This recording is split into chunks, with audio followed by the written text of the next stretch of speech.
keluar. Kalau kita melaksanakan di 2:15 menit ini berarti foto aja tuh. Masuk waktu isya enggak. Jadi jatuhnya kayak habis sholat subuh sampai zuhur, kan ada waktu yang bisa kan, ada waktu sholat. Beda kalau zuhur, asar, maghrib, isya nyambung semua sampai subuh nyambung semua. Nah, dalam pendapat ini dia ada jeda antara maghrib dan isya. Yang bukan waktunya bukan antara waktu maghrib dan isya. Ini pendapat yang terbaru dari Imam Syafi'i, cuma dibantah oleh para pengikut Imam Syafi'i karena hadis yang saya sangat jelas bahwasanya sholat maghrib itu waktunya mengajar sampai waktu isya. Jadi kalau 15 menit keluar langsung makruh sholat di waktu itu. Jadi maghrib kalau bisa jangan delay. Jadi kita sering ingetin kemarin yang di bulan Ramadan ya. Ramadan itu harus untuk nambah pahala. Ramadan sekarang masjid yang sholat waktu fadilah susah waktu maghrib. Yang cari azan tepat waktunya susah. Orang tuh orang butuh dengar suara azan yang dimain itu.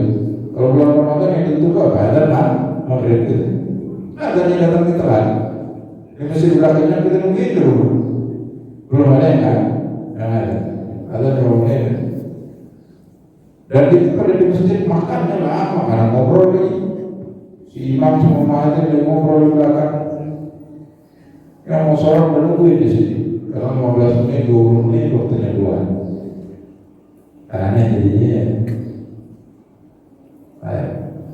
Keluar ke waktu.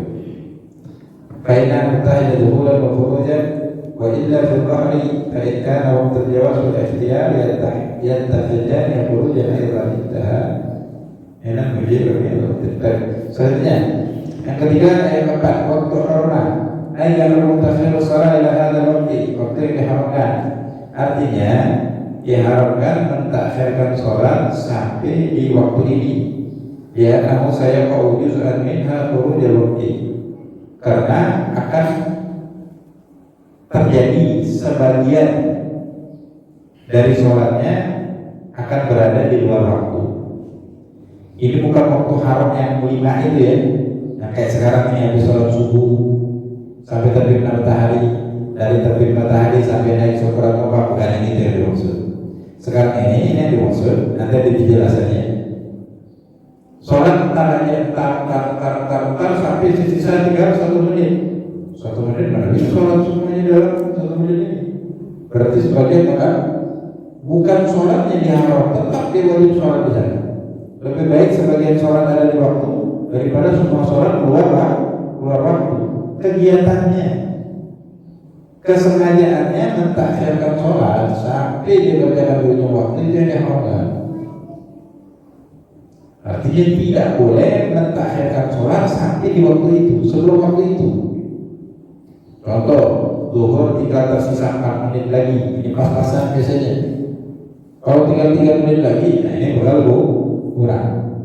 Ya, ntar aja lah, tinggal 3 menit lagi dia baru mau sholat, ini haram. Sudah niat untuk mentakhirkan, ketika di eksekusinya di 3 menit terakhir, keharaman itu ya terjadi. Sholatnya sah nggak sah? Dan kita sering ingetin ya, ketika kita sholat kalau ada sah nggak sholat kita? Sah sholat. Ada itu tidak pernah membatalkan sholat. Kan kita belajar tentang hal-hal yang membatalkan sholat. Apalagi itu ya. Yang sering tahajud gara-gara telat ya. Lagi sholat tahajud terus sholat witir ada subuh aja tidak aja. Ada tidak pernah membatalkan sholat. Kalau sholat wajib malahan kalau tanpa ada indikasi, ada hal yang serius, nggak boleh diputus. Semua ibadah wajib nggak boleh diputus. Yang pertama haji dan umroh. Makanya kalau mau haji, kalau mau umroh, belajar. Di sana semua harus belajar sebenarnya. Cuma ada kefantaran saya yang kita. Gimana nih ada yang pulang umroh, sudah 2 bulan dia pulang baru dia ngomong. Jadi selama umroh itu dia sudah ambil mikot, sudah niat. Cuma ke hotel dia nggak ke umroh, sampai pulang dia nggak ke umroh. Sekarang dia berhubungan banget sama bininya. Udah semua mahram atau ihram sudah dilakukan, gimana? Kena semua. Udah dosanya besar. Ini akibat ibadah tanpa ilmu. Baik, selanjutnya. Ini ya, yang kelima waktu udzur. Ayat itu pesan-pesan ya dalam mungkin al-udhri. Kalau dari safar waktu udzur itu seperti sakit atau safar. Ini salah satu asbab yang membolehkan untuk menghimpun dua sholat dalam satu waktu. Menghimpun dua sholat dalam satu waktu. Bukan dua sholat dihimpun dalam satu sholat. Enggak, sholatnya tetap dua kali. Namanya sholat jamaah. Bisa jamaah takdim kalau di awal, di waktu yang pertama bisa jamaah takhir. Ini juga dijelaskan tadi kalau sholat belum musafir. Nah, kalau kita jamaah takdim, ya, sholat di waktu zuhur, habis zuhur langsung asar. Kan asar waktunya belum masuk. Gimana mau menjelaskannya? Begini, ini namanya waktu udzur. Jadi ketika ada udzur, dua sholat ini waktunya dilebur menjadi satu. Boleh di waktu yang sini, sholat yang pertama, atau di waktu sholat yang kedua, namanya jamaah takhir. Itu namanya waktu udzur. Yang keenam adalah waktu darurat, waktu darurat. Wa hiya akhirul waqti idza zala al-mani' ka haidin wa nahyi wa qad radiya min al-waqti qadru takbiratul ihram wa waqtan. Ini wajib tahu ya untuk perempuan. Namanya waktu darurat. Waktu darurat ini adalah akhir waktu apabila zalal mani', hilang pencegah sholat. Pencegah sholat itu seperti haid, wa nahyi dan seumpamanya nifas alias suci. Dia suci, waqad baqiya min al-waqti qadru takbiratul ihram wa waqtan. Ini sudah pernah kita jelasin. Masih tersisa ukuran untuk waktu sholat itu walaupun ukuran takbiratul ihram. Jadi di ujung waktu sholat ini perempuan suci. Kalau di ujung waktu zuhur dia suci. Jadi waktu zuhur tinggal 10 detik lagi dia suci. Udah dia mandi bu, baru mau mandi udah masuk ke asar.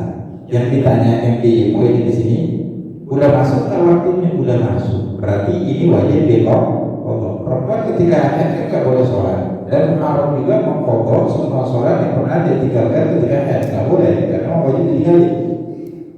Nah cuma ini udah suci. Cuma sucinya waktu tinggal tersisa 10 detik. 10 menit pun gak cukup karena kan harus mandi dulu. Apalagi 5 menit gak cukup juga. Cuman yang mau dikasih tahu, dia itu sudah wajib qodho, maksudnya untuk sholat ini. Dan perempuan itu tidak hanya hutang puasa, yang paling banyak itu hutang sholatnya. Ya, itu sudah saya jelasin. Lagi masak, habis mau masak dia mau sholat 12:30, udah masuk waktu zuhur, udah hampir setengah jam, udah kamar mandi deh mau kencing, kalau lihat keluar darah ya, boleh kakak liburnya hari nggak sholat, enggak, itu zuhur udah wajib, ini utangnya satu. Nah kalau ketika suci terjadi seperti ini, ya itu kan kita gambarin di waktu zuhur, di ujung waktu zuhur sucinya. Kalau sucinya di ujung waktu asar, qodhonya 2, asar sama zuhur.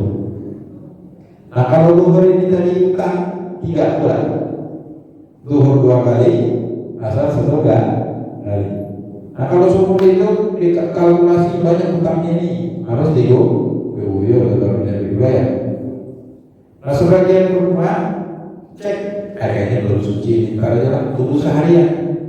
Kalau memang dari 1 hari dari 24 jam itu kan sudah gak keluar darah haidnya, berarti 5 sholat yang wajib diqodho. Karena dia kasar kesel darah, yang kaji udah suci sholat atau keluar lagi darah, mandi wajib lagi, suci dari haid. Karena tunggu dulu kesesuaian perempuan seperti itu untuk meyakinkan dia itu haidnya benar-benar udah suci atau tidak. Makanya kalau haid dan nifas itu wajib dipelajari ya, untuk perempuan terutama, untuk laki-laki juga, karena kemarin diharamkan ya untuk berhubungan badan ketika perempuan dalam keadaan haid.